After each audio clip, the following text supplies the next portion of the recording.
নমস্কার, ঘরোয়া রান্নায় সবাইকে স্বাগত। এখন বানাবো মাটন কিমা চর্বি দিয়ে ঘুগনি। এভাবে ঘুগনি বানিয়ে লুচি, পরোটা, রুটি এগুলো দিয়ে খেতে কিন্তু খুব ভালো লাগবে। দেখে নেওয়া যাক রেসিপি। মটর 6-7 ঘন্টা মতন জলে ভিজিয়ে রেখেছিলাম, তারপর প্রেসার কুকারে দিয়ে 3টি সিটি দিয়ে সেদ্ধ করে নিয়েছি। মাটন ছোট টুকরো করে কেটে নিয়েছি, আর চর্বি ছিল সেগুলোও ছোট টুকরো করে কেটে ধুয়ে পরিষ্কার করে রেখেছি। এবার রান্নাটা করার জন্য কড়াইতে অল্প করে সর্ষের তেল দিয়ে দেবো। যেহেতু মাটনের চর্বি আছে তাই বেশি তেল দিলে কিন্তু অনেক বেশি তেল হয়ে যাবে।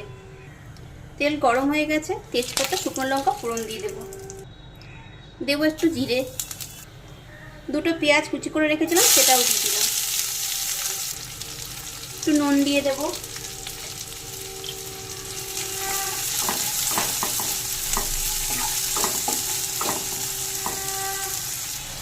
মাটনের যে চর্বি আর কিমা ধুয়ে পরিষ্কার করে রাখা ছিল সেটাও দিয়ে দিলাম, দিয়ে একটু নেড়ে নেব এর সাথে।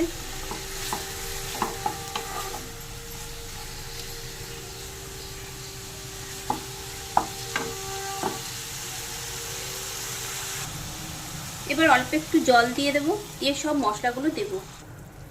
জিরে গুঁড়ো 1 চামচ, লঙ্কার গুঁড়োটা যে যার পরিমাণ মতন দেবেন, ঝাল যে যেরকম খান। ধনে গুঁড়ো দিলাম 1/2 চামচ, হলুদ গুঁড়ো 1/2 চামচ, হাফ টমেটো কুচি করে কেটে দিয়ে দেবো, আদা বাটা, রসুন বাটা। এবার ভালো করে নেড়ে সব মিশিয়ে নেব।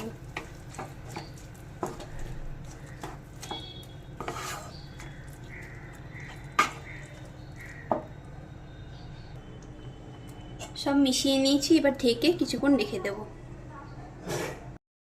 ঢাকা খুলে নিয়েছি, নেড়ে নেব। মাঝখানেও আমি একবার ঢাকা খুলে নেড়ে নিয়েছিলাম। এবার মাটন সেদ্ধ হয়ে গেছে, আর রান্নাটা যে কষানো হয়ে গেছে, তেল ছেড়ে দিয়েছে। এবার সেদ্ধ করে রাখা মটর দিয়ে দেব, নেড়ে ভালো করে এবার এর সাথে মিশিয়ে নেব।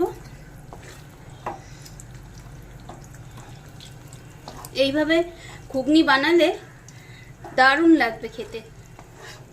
লুচি, পরোটা, রুটি এইসবের সাথে খুব ভালো লাগবে। আবারও ঢেকে কিছুক্ষণ রেখে দেব, ফুটিয়ে নেব। ঢাকা খুলে নিয়েছি, রান্নাটা হয়ে এসেছে। দিয়ে দেব গরম মশলা পাউডার, মিশিয়ে নেব। রেসিপি দেখে ভালো লাগলে লাইক, কমেন্ট, শেয়ার অবশ্যই করবেন। আর নতুন বন্ধু হলে বন্ধু হয়ে পাশে থাকার অনুরোধ রইল। এবার গ্যাসের ফ্লেম আমি অফ করে কিছুক্ষণ রেখে দেব ঢেকে, তারপর পরে পরিবেশন করব। এভাবে একবার হলেও আপনারা অবশ্যই ঘুগনি ট্রাই করবেন। আশা করছি আপনাদেরও ভালো লাগবে। খুব শীঘ্রই দেখা হবে নতুন কোনো ভিডিওতে। সবাই ভালো থাকবেন, সুস্থ থাকবেন।